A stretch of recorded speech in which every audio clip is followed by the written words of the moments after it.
Lalu di sini saya mau berbicara tentang di dalam pesantren yang tentunya saya mau menceritakan pesantren yang saya tempati, pesantren yang sangat saya cintai, alma mater yang sangat saya junjung tinggi.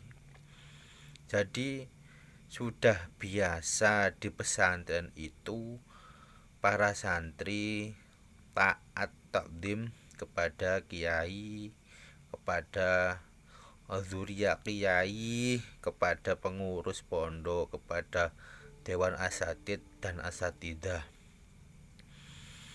Dan mereka para santri itu sudah dibekali, sudah diajari, sudah didoktrin untuk selalu berakhlakul karimah kepada siapapun yang mereka jumpai, lebih-lebih kepada guru, kepada kiai, kepada pengurus.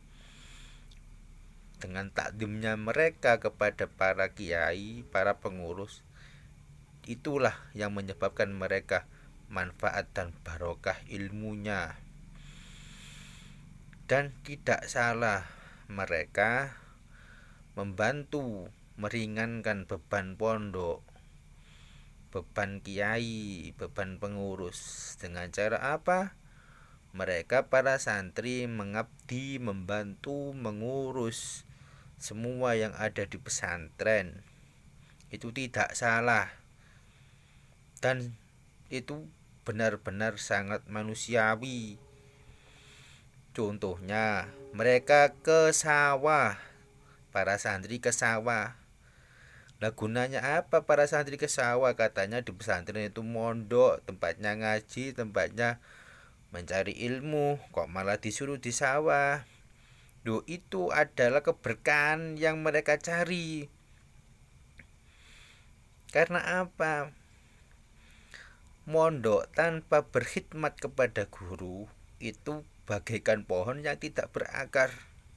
Maka para santri yang ada di pesantren yang saya tempati ini sama-sama berlomba-lomba giat mencari ridho, mencari berkahnya guru dengan membantu meringankan beban-beban para kiai, para guru. Mereka ke sawah tujuannya untuk satu, merawat sawah kiai biar tidak gagal panen. Dan itu nanti hasil panennya itu untuk makan para santri. Gitu. Jadi untuk santri dan kembali kepada santri. Itu seperti itu. Ya, mungkin ya seperti itu. Ya, jadi mereka ke sawah mencari merawat padi-padi pondok, memupuk dada kalau bahasa Jawanya, mencari jabuti suket, mencabuti rumput yang ada di sekitar padi. Itu kan juga untuk biar hasil panen nanti kan memuaskan. Lah itu dan itu hasilnya untuk mereka sendiri, untuk makan mereka sendiri. Terus mereka itu tidak karena paksaan, karena itu adalah suatu kebutuhan ruhani mereka. Karena apa? Ilmu itu tidak diperoleh hanya saat ngaji saja, tidak tidak diperoleh di hadapan guru saja, tapi ilmu itu dapat diperoleh dari mana saja. Salah satunya dari berkhidmah, mengabdi kepada pondok, membantu meringankan beban pondok. Itu adalah suatu keberkahan yang sangat dicari-cari para santri-santri. Jadi tidak ada ceritanya yang namanya santri itu bisa sukses tanpa susah pada awalnya. Kiai Hasyim Asy'ari, beliau menjadi menjadi rois akbar Nahdlatul Ulama, menjadi pendiri Nahdlatul Ulama.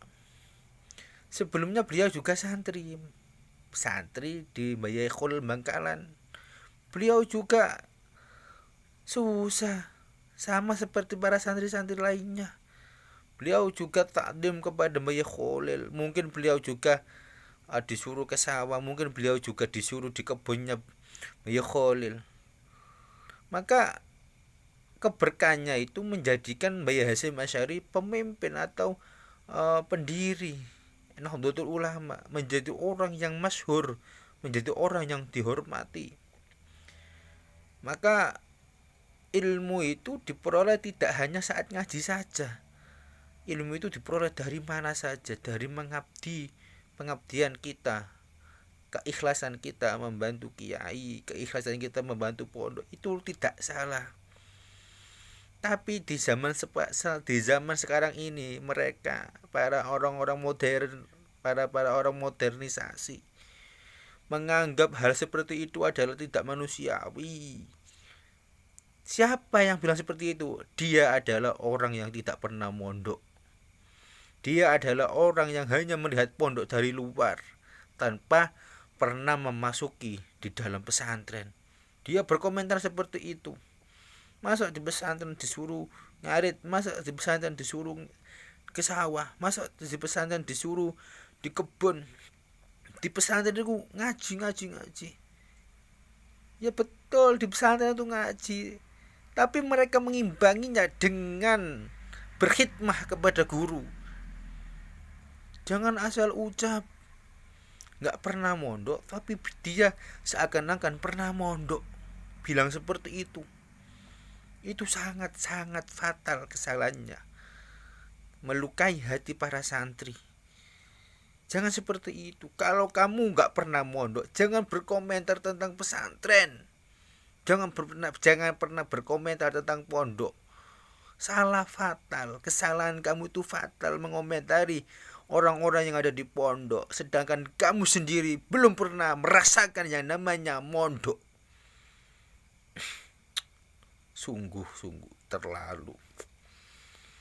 Ada lagi, masa di pesantren itu disuruh ngarit, disuruh nguli, disuruh bangun ini bangun itu, padahal malamnya ngaji, siangnya disuruh ikut bantu-bantu.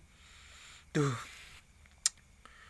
dengarkan ya, kesusahan yang mereka dapatkan di pesantren saat mencari ilmu, dia benar-benar susah. Maka kelak saat dia sudah diridhoi ilmunya oleh gurunya, dia keluar dari pesantren, maka berjuta-juta orang, berjuta-juta santri akan mendatanginya. Karena apa? Keberkahan ilmu yang didapatnya karena kesusahan di pesantren saat dia mencari ilmu. Lihat kelak, jangan lihat sekarang. Memang sekarang para santri susah payah mencari ridhonya guru, susah payah mencari keberkahannya pesantren, keberkahannya ilmu dengan cara mengabdi kepada agama, mengabdi kepada guru, mengabdi kepada pondok. Jangan melihat sekarangnya, jangan melihat saat ini, kelak di masa depannya. Lihat betapa harumnya dia nanti, betapa indahnya kehidupannya nanti. Bagaikan mondok itu bagaikan kepompong, di mana mereka susah payah menahan kenikmatan dunia di dalam bungkus pesantren.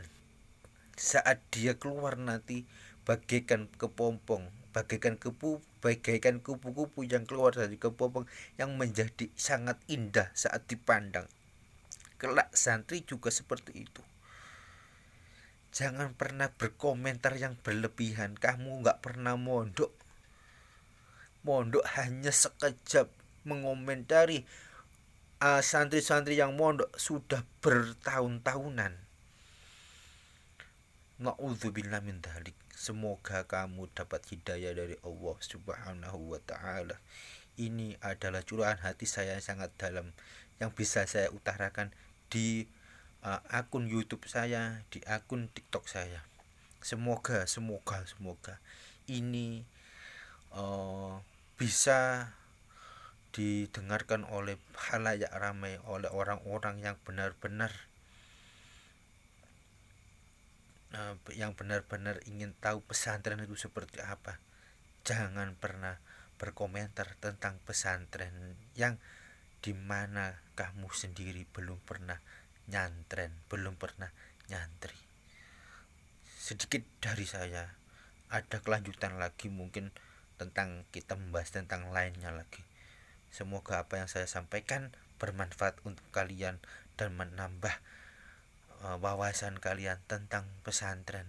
Dan lebih-lebih kalian nanti setelah mendengarkan apa yang saya bicarakan, kalian terdorong untuk memasukkan anak kalian ke pesantren-pesantren.